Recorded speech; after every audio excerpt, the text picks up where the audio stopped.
विद्यार्थी मित्रांनो, आज आपण इंग्लिश बालभारती क्लास 6 स्टँडर्ड यामधील lesson number 1.6 the peacock and the crane या लेसनचे क्वेश्चन आन्सर अभ्यासणार आहोत. तर चला विद्यार्थी मित्रांनो बघूया lesson number 1.6 the peacock and the crane या लेसनचे क्वेश्चन आन्सर. तर फर्स्ट क्वेश्चन दिलेला आहे, read the following passage and do the activities. तर तुम्हाला या ठिकाणी ॲक्टिव्हिटीज कंप्लीट करायची आहे. यामध्ये तुम्हाला फर्स्ट क्वेश्चन दिलेला आहे, write if the following statement are true or false. तर यामध्ये फर्स्ट स्टेटमेंट दिलेलं आहे, the peacock laugh at the crane's feathers. तर हे स्टेटमेंट करेक्ट आहे, तर ट्रू राईट करायचे. त्यानंतर सेकंड आहे, the peacock was humble bird. तर हे स्टेटमेंट फॉल्स आहे, ते फॉल राईट करायचे. त्यानंतर थर्ड आहे, the peacock had a beautiful tail. तर हे स्टेटमेंट राईट आहे, म्हणजे ट्रू राईट करायचे त्या ठिकाणी. आणि फोर्थ नंबर आहे, द पिकॉक फ्लेटर्ड द क्रेन. तर हे जे स्टेटमेंट आहे ते फॉल आहे. त्यानंतर पुढे कॉम्प्लेक्स फॅक्च्युअल ॲक्टिव्हिटीज हा क्वेश्चन दिलेला आहे आणि या ठिकाणी डिस्क्राईब द पिकॉक स्टील. तर पिकॉकची जी टील आहे तिचं वर्णन तुम्हाला या ठिकाणी करायचं आहे. तर बघा, the peacock had a gorgeous tails and colourful tail. The feathers shine in all colors of the rainbow. It's looked as if it was dressed like a king. त्यानंतर ॲक्टिव्हिटी बेस्ड क्वेश्चन आहे, व्होकॅब्युलरीवर आधारित. तर 5 adjective आणि 5 names तुम्हाला या ठिकाणी पॅसेजमधून right करायचे, तर ते सुद्धा राईट करून दिलेले आहेत. पुढचा प्रश्न आहे, ॲक्टिव्हिटी बेस्ड ऑन ग्रामर. तर ग्रामर बेस्ड क्वेश्चन आहे.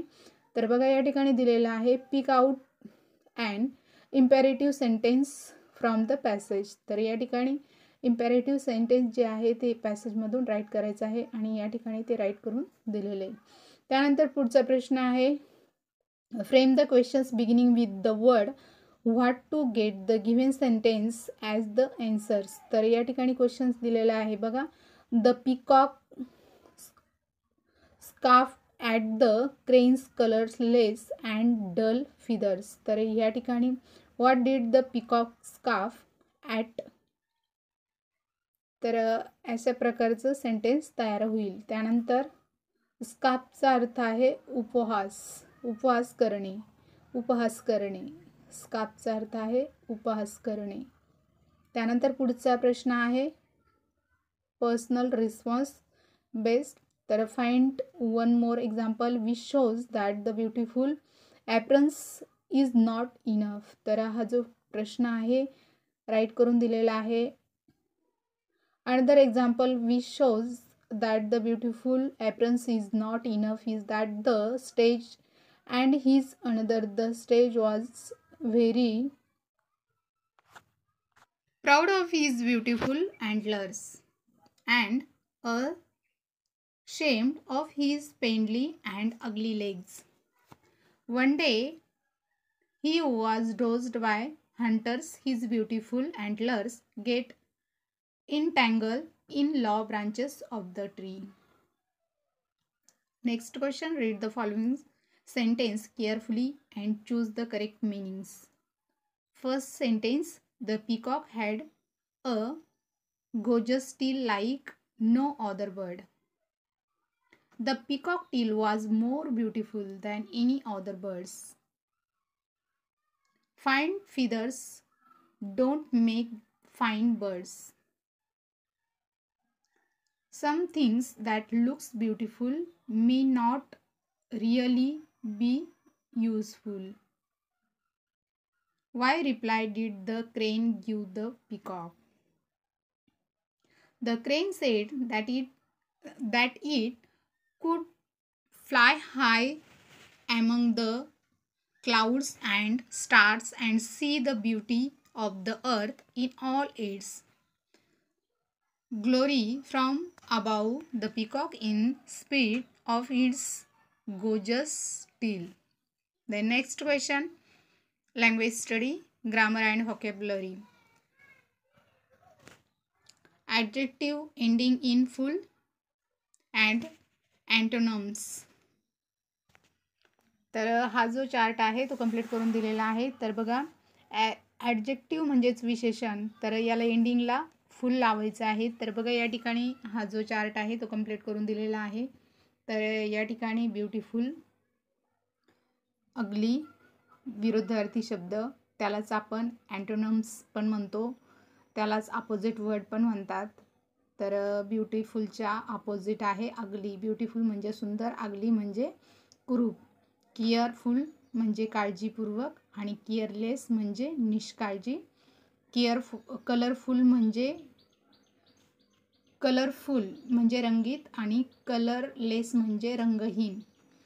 हार्मफुल म्हणजे धोकादायक आणि हार्मफुल आणि हार्मलेस। टॅक्टल्स आणि टॅक्टलेस।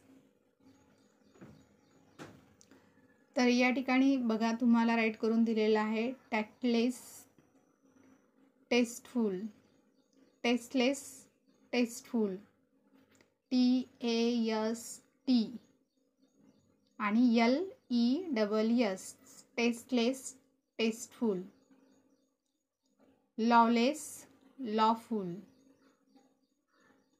Limitless, limited, meaningless, meaningful, painless, painful. Imagine you are crane. What action and words of the peacock would you not like? Write about it in short. तर बघा imagine म्हणजे कल्पना करायची आहे। यू आर द क्रेन, तर तुम्ही बगळा आहात असं कल्पना करा आणि इन्फॉर्मेशन लिहा। तर या ठिकाणी दिलेली आहे इफ, जर I were the crane, I would like the conceit of the peacock. I would not like the way he sopped at my feather, calling them pale and colorless while spreading and showing off his own tail. तर विद्यार्थी मित्रांनो, अशा प्रकारे आज आपण English workbook standard